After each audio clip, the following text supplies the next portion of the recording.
by one wolf.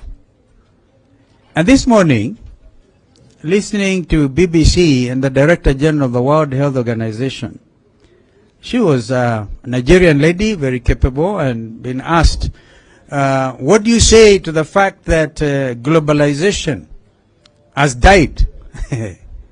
And she said, allow me to differ with you. It hasn't.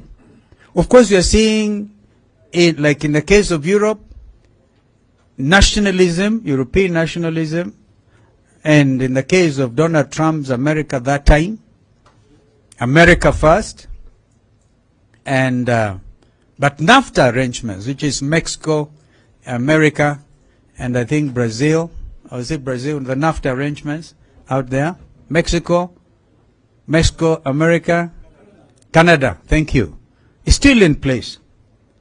And we have in our region, of course, the building blocks towards African unity, the Abuja Declaration, if you remember, if some of you have looked at that. And therefore, the fact that we are strengthening regional integration as within East African community, that's why we sing the East African national anthem.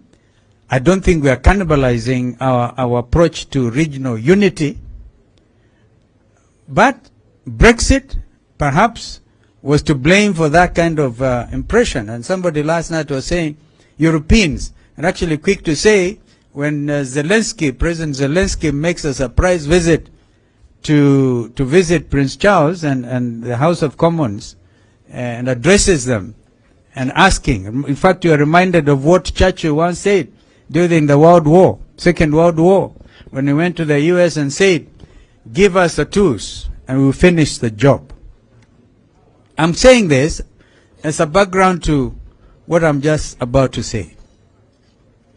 That as a nation, welcome sana ndugu Eugene Wamalo. Tumpigie makofi. And DAP and I think Kanu are really represented. When I heard them saying Kanu is going to State House, I started laughing. So, fellow Kenyans, because you are leaders, if you are not careful, you're going to follow. You're going to find your own constituents ahead of you. And that's where they are.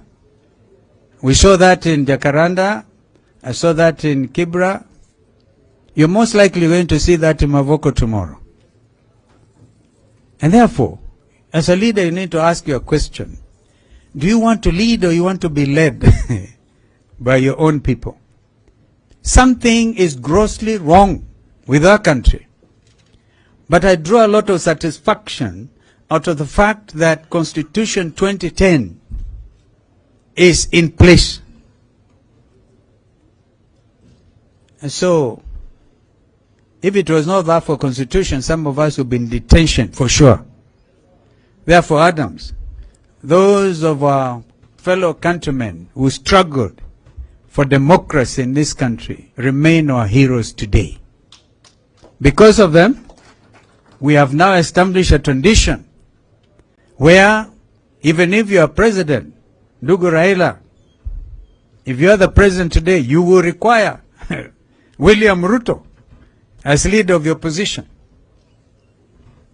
I saw last night during the address of the State of the Nation by President,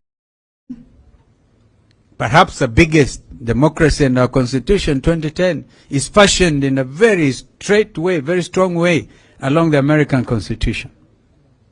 He had to go there and plead with the Speaker, who is Republican, after Nancy Pelosi left. You know, the Republicans have gotten the leadership of the Congress. Now, William Ruto and his people did not have to cannibalize our majority. He could still have come and say, let's have a bipartisan approach. Joe Biden was there. This is a country we are in now. You cannot cannibalize democracy in this country. It will not happen. Not under Constitution 2010. Therefore, I just want to encourage us to be very strong and very focused. Very strong and very focused. I had Wandai say that even if you are left 50 of you or 2 or 1, I think as Junet who said even if it's 1, you are still